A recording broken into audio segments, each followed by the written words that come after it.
everyone, welcome back to my channel. My name's Anna and today I'm going to be talking about 10 books that I simply can't stop thinking about. There's a mix of books in this list. Some are my all-time favorites and some are books that I can't quite decide if I liked or not, but I simply can't stop thinking about them. So yeah, without further ado, let's get straight into the video. I'm gonna go in order of most recently read to last read longest ago read.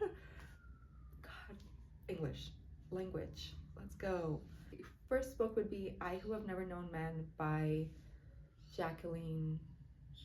I'll have the book right here. I've already spoken a bit about this on a previous video, so I don't want to repeat myself too much, but I read it a couple months ago with one of my best friends and we both couldn't stop talking about it. I was about to say couldn't, absolutely loved it, but I'm not sure I can say that. We both couldn't stop talking about it, even though there's not much to say about this book. And I don't want to give any spoilers, but it creates a million questions to which it gives zero answers. So it becomes this endless loop of unknowns, and yet I'm sure it will haunt me for years and years to come. I am definitely going to reread this book. I need to thank Emily from Books with Emily Fox for recommending it so many times. Thank you for all the hype. It was definitely worth it. In the novel, you follow a group of 40 women who have been kept imprisoned underground in this bunker. Their memories have been tinkered with, so they can't recall exactly how they were brought onto this imprisonment or why they're even there. They have constant guards keeping watch over them, however the guards never speak to them. And they've been there for, they're not quite sure, but definitely over 15 years or so. And the reason they know this is because the story is told from the youngest girl's point of view. She's, I think, in her early teens when the book starts, and the other women know that she has been there since she was a toddler and therefore has no memories outside of the bunker. Her whole life consists of this bunker and these 40 women, 39 women that have raised her pretty much. And because of this, the narration is very peculiar and unique because the main character has such a constricted, small perception of what the world is and has no recollection of the world before. Without giving anything away, one day, out of nowhere, the doors open and the guards leave. They disappear.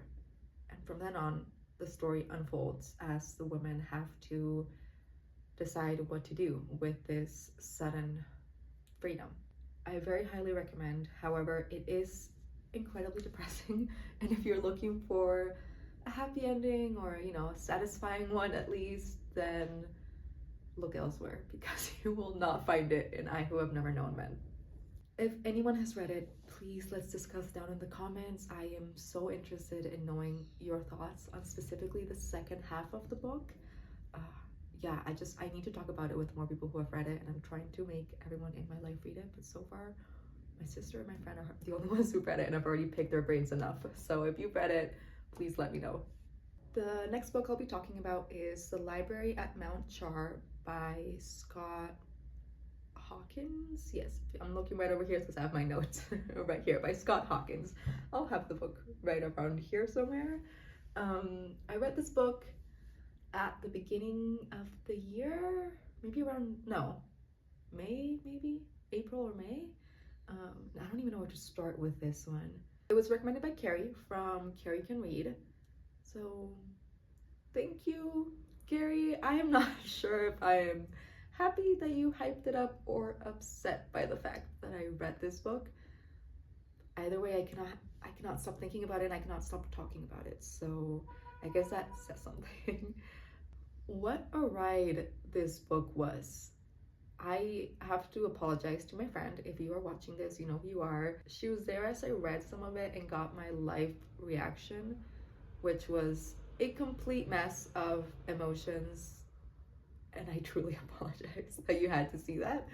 All right, so we follow our main character, Caroline. Caroline. We follow her and her many adopted siblings as they try to find out what happened to father. And I say father with a capital F. He is a very ambiguous character, close to perhaps more of a godlike figure, and father adopted, I believe it was 12 children, Caroline being one of them, when they were very young, around the ages of 7 or 8 or so, and decided to raise them apart from society, teaching them his customs and ways, but mostly his knowledge. Each kid has been given a section or category inside of father's knowledge or father's library.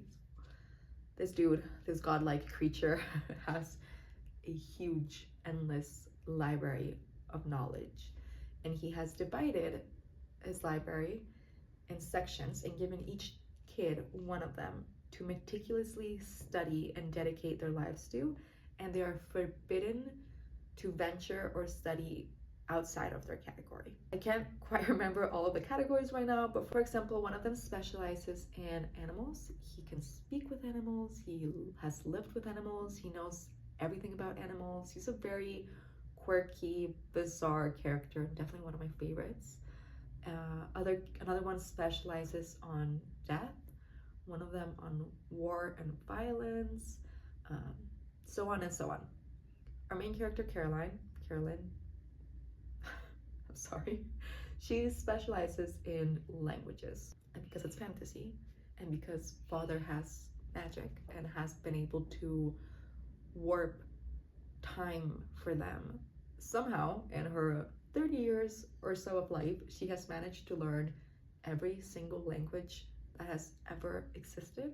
And we follow her as she unravels the mystery behind father's disappearance and the consequences that it caused amongst her siblings. I'm not quite sure how I feel about it. It has been, I think, around 3 months since I read this book, and yet I still find myself stuck in certain scenes of the novel that feel like they've been engraved onto my brain, and I can't stop thinking about them. If you have read it, please let me know your thoughts down below. Explain to me why you didn't put it down, because I was so close to putting it down so many times, and yet I couldn't help myself but turn the next page and just keep going. I had to find out what was going on. Am I happy that I did? I don't know.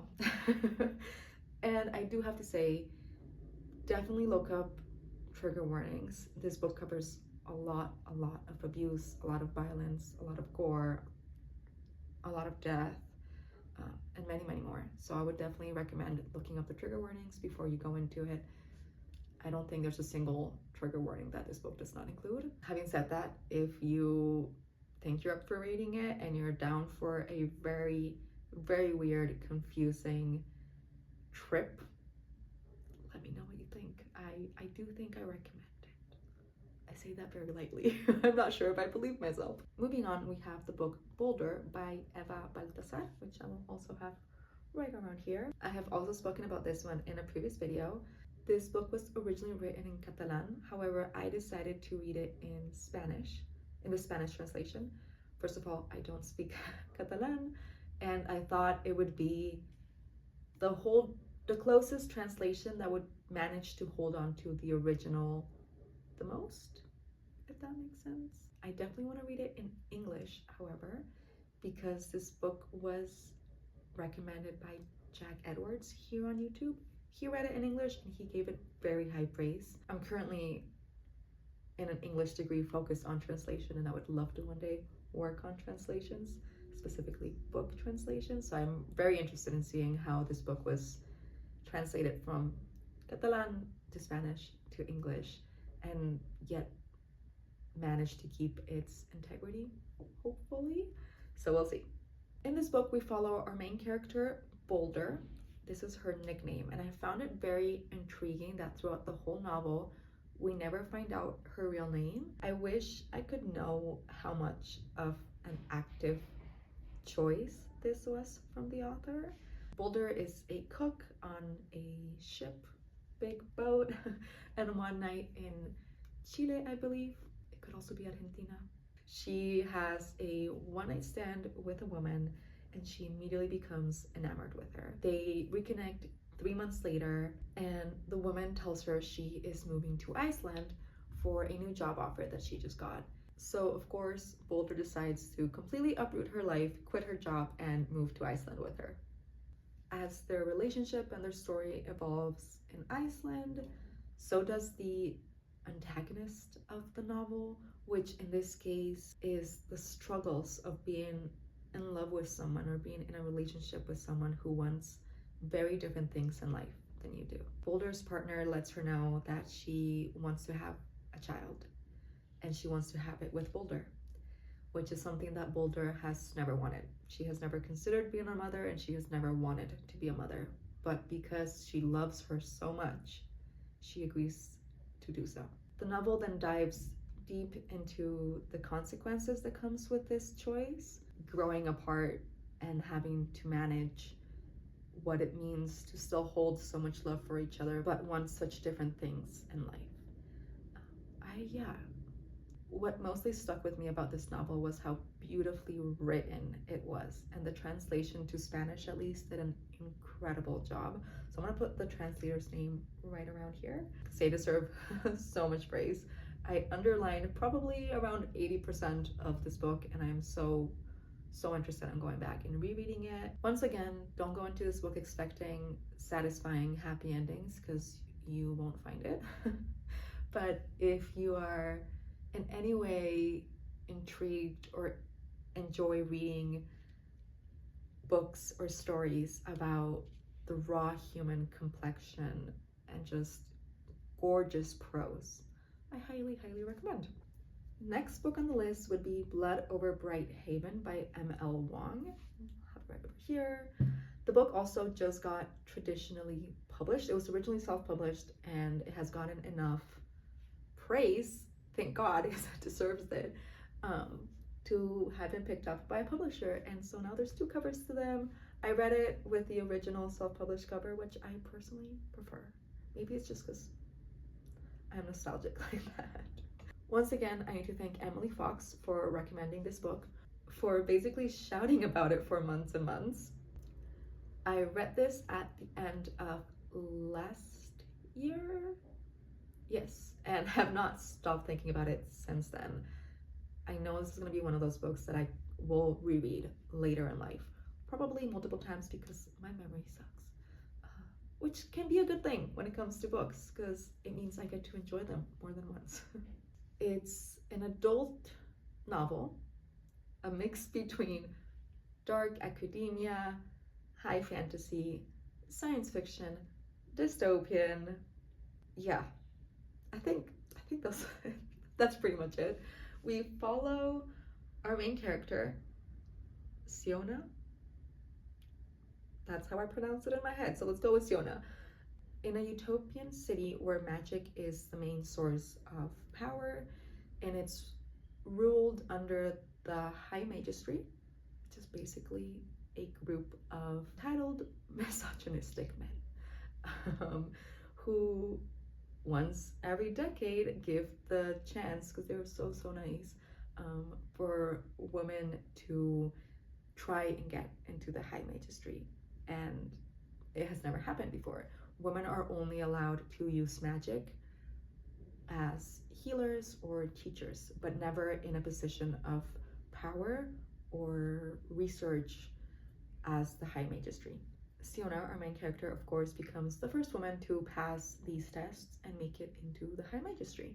And we follow her as she discovers the buried secrets of the magic that makes their world and runs their city, and how the questions she dared to ask and got her to where she is now may have answers she rather not know.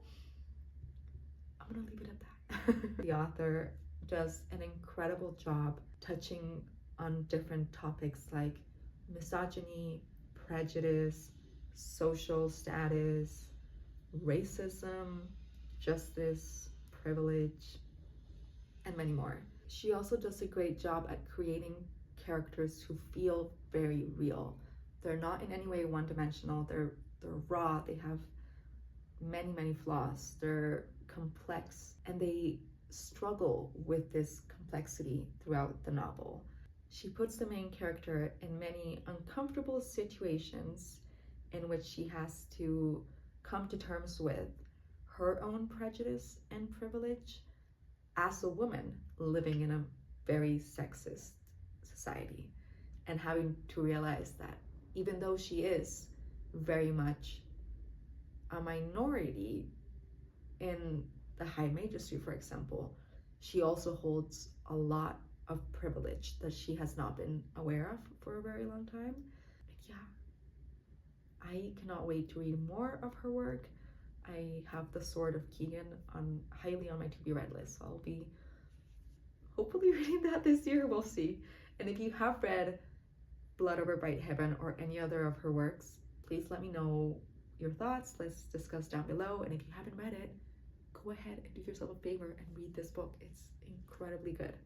I cannot stop thinking about it, and I'm trying to make everyone in my life read it right now. So yeah, you're welcome, and thank you to Emily Fox.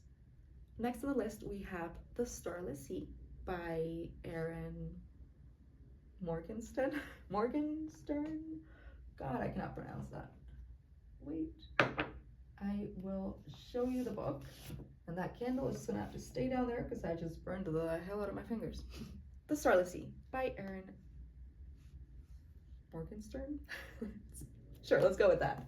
This is one of my all-time favorite books, if not my all-time favorite book. I say that lightly because, once again, my memory sucks, and I read this book over 2 years ago, and therefore really only remember how it made me feel and not so much the actual plot. Ooh. Guys, I just found a drawing inside of it that my boyfriend made for me maybe like 5 years ago, but that's so cute. And of course it's inside this book. I do plan on rereading it this year, hopefully, with one of my best friends, because she has not read it yet, and I'm gonna take it as an opportunity to reread it with her and therefore be able to discuss it with someone. I really hope she loves it as much as I did, and I really hope I love it as much as I did. I even have a tattoo planned for this book. I've only read it once, but that's how much it's stuck with me. From what I do remember, we follow the main character. Ooh, what's their name? We follow Zachary as they get sucked into a mystery of stories, a labyrinth of ancient, secret, underground libraries. Yes, right? Sure. Let's just go with that. That's kind of what the back says. There's magical libraries, there's magical books, there's characters coming to life, stories within stories. I'm not giving a very good description of this, am I? I apologize. I love you so much. It's by the same author of The Night Circuits, which I also highly recommend, but it didn't stick with me as much as this one did. This book felt like a fever dream in the best way possible. And I know it's not for everyone. It's very confusing, although in my opinion absolutely beautifully written. I understand that the story makes no sense.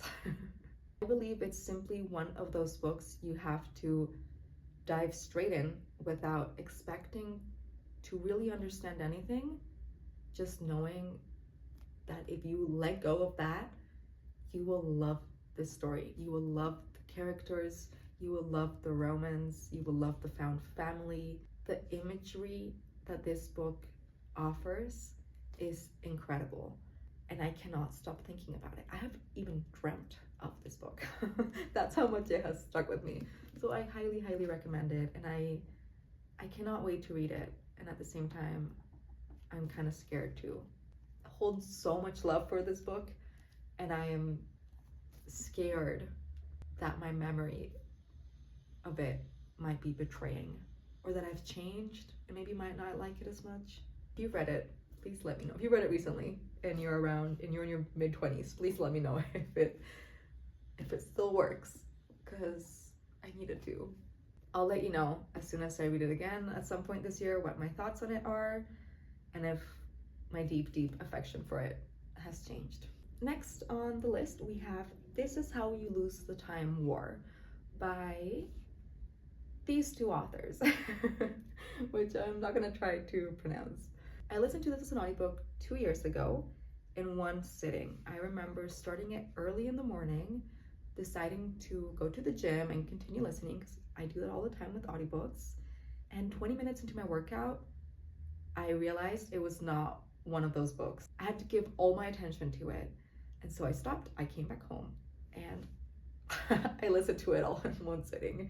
This is a very short science fiction, time travel, fantasy, romance, sapphic romance.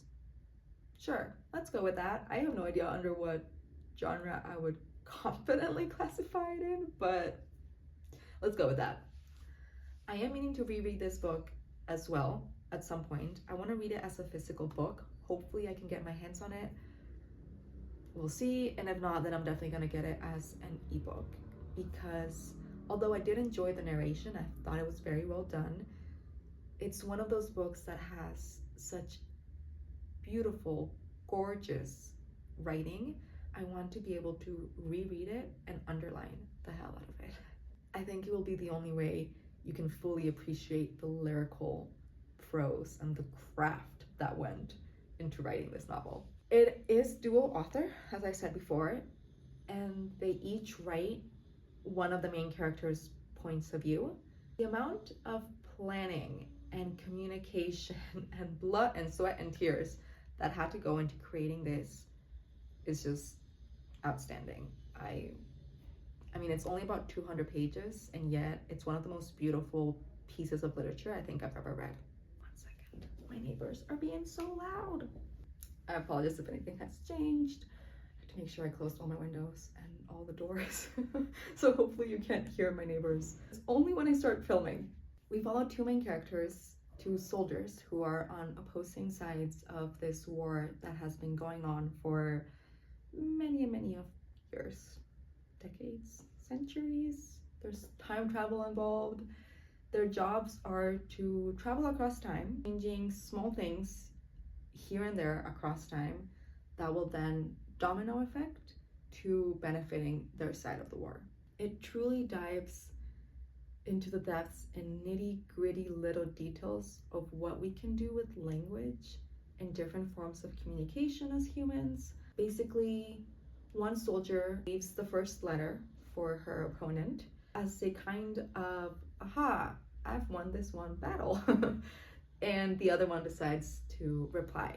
As the letters continue back and forth throughout time, they start to fall in love with each other. And because, of course, this is a beautiful sapphic romance, the lengths that these two women go to leave each other these love letters is above and beyond. I don't want to spoil anything, but for example, at one point, one of them writes a letter inside the seed of a tree, which they then plant, and the note won't be legible until the tree has fully grown hundreds of years later, and then cut down to reveal her words written in the rings of the tree.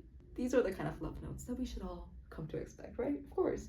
So do yourself a favor and read it. I know it's not for everyone. It's very, very lyrically written, purple prose, confusing as hell. The first half of the book makes absolutely no sense, but if you just give it a chance, just stick through with it, it's only 200 pages or so, definitely worth it. Next on the list, we have Crying in H Mart by Michelle Sonner.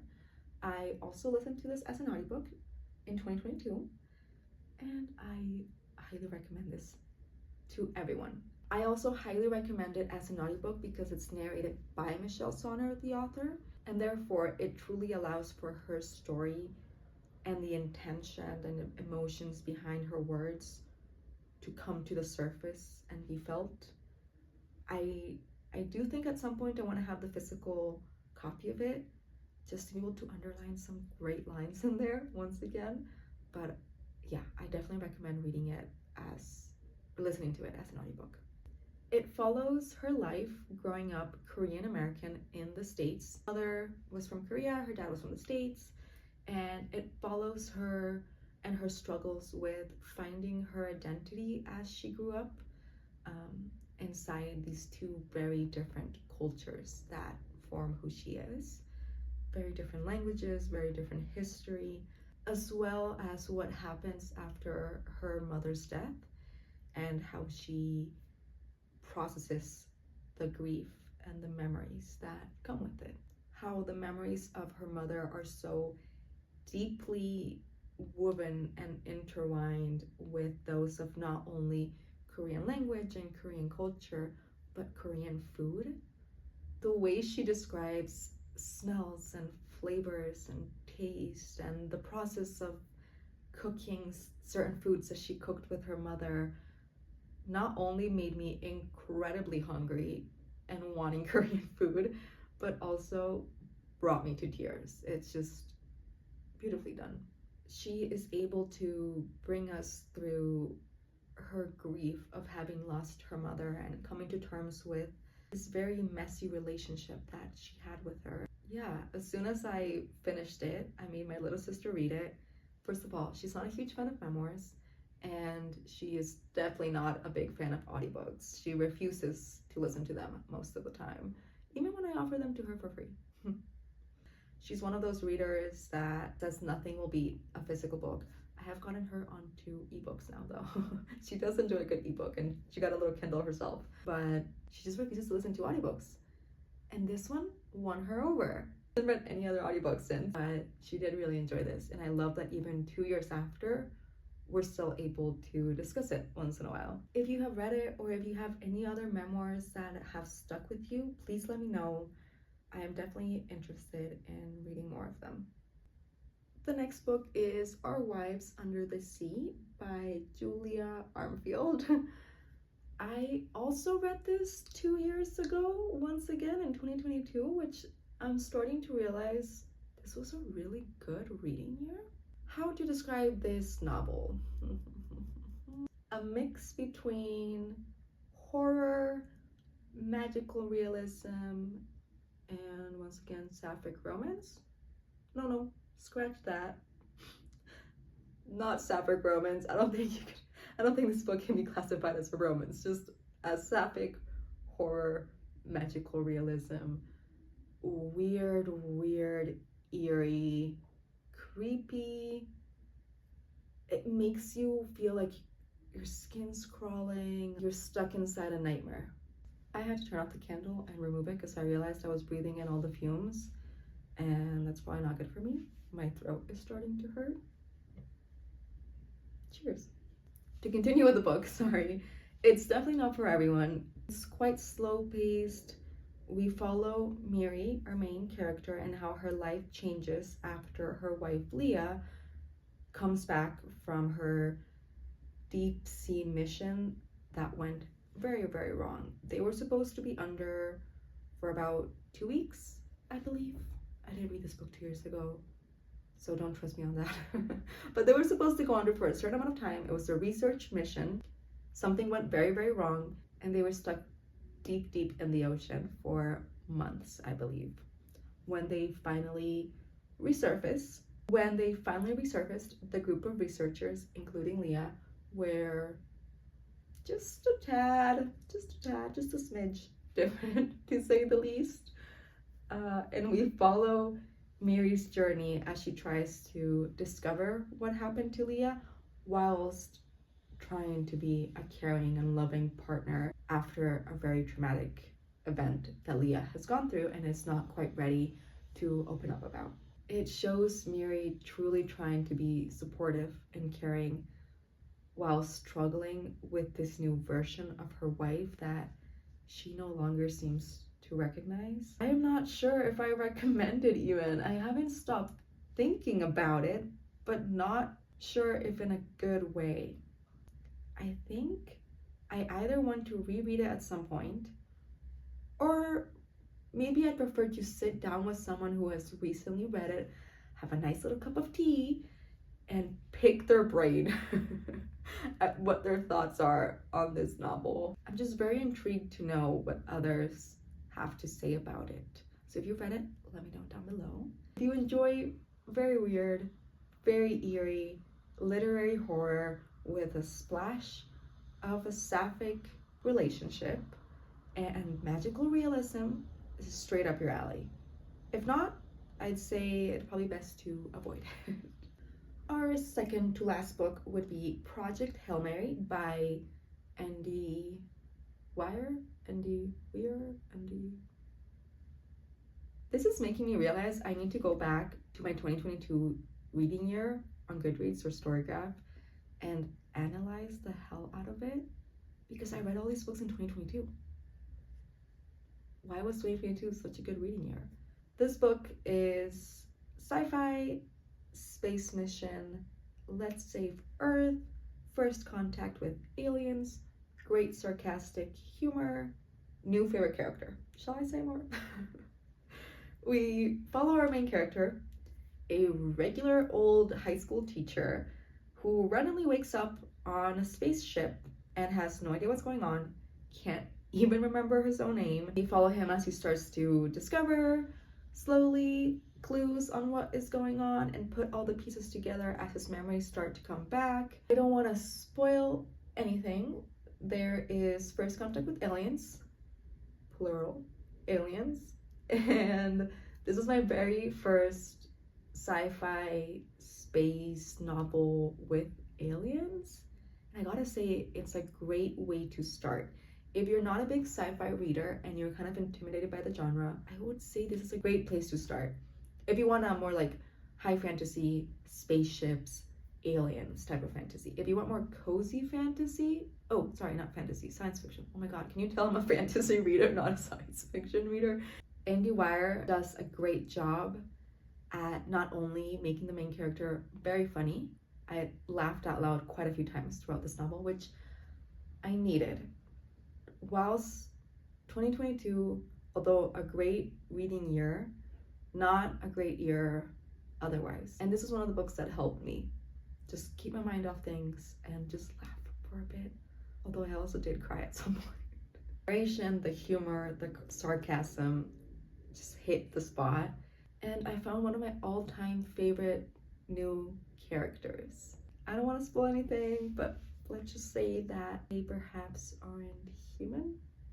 Was this book perfect? Not quite. But definitely a great time, and if you just want an easy way to get into science fiction, I highly recommend. Okay, last but not least, we have Firefly Lane by Kristen Hanna. This is a throwback. So this is the only book that I did not read in 2022. I read this book over a decade ago in 2013 for the first time. And this book holds a lot of weight, responsibility over my friendship with my best friend. We read it together, I believe, or maybe I read it first and then I made her read it, or she read it first and she made me read it. I don't quite remember, but it bonded us in such a way that only 13-year-olds can be bonded. The amount of lore that this book created for our friendship is crazy. We still talk about it over a decade later. In the novel, we followed two best friends since very early childhood. I think the book starts when they're both around 9 years old or so, all the way until their late 60s, I believe. We follow their lives, high school drama, fights, makeups, first boyfriends, college, moving away from home, the complicated relationships of girlhood and womanhood, and having a best friend who you love so much, but you also compare your life to theirs, and jealousy and rivalry, I cannot say that word. What it means to grow together and then grow apart and then find a way to each other again. Family, illness, it really much covers it all. Of course, take into consideration that this book is set in the 60s in the States and follows the life of two white women. So it doesn't cover it all.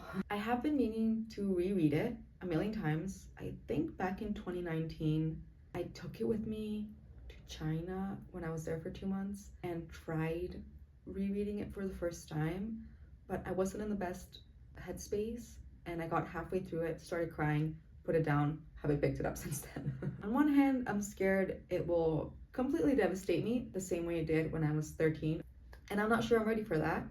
Or on the other hand, I'm worried I won't like it as much as 13-year-old me did, and that my memory of how good it was and how much it impacted me might not live up to today. So we'll see. If you have let me know recently, please let me know your thoughts on it. I have read also a lot of other novels by Kristen Hanna. I still really enjoy her writing once in a while. She mostly writes historical fiction, woman main characters. There's always a bit of romance in there. If you have read it, let me know. And if I do end up rereading it at some point, I'll let you know. And with that, we come to the end of the video. Thank you so much for watching it. If you made it all the way to the end, I congratulate you because I have been talking for way too long. Please let me know the books that have stuck with you the most. Leave them down below. I hope you're having a great day wherever you are, and I'll see you next time.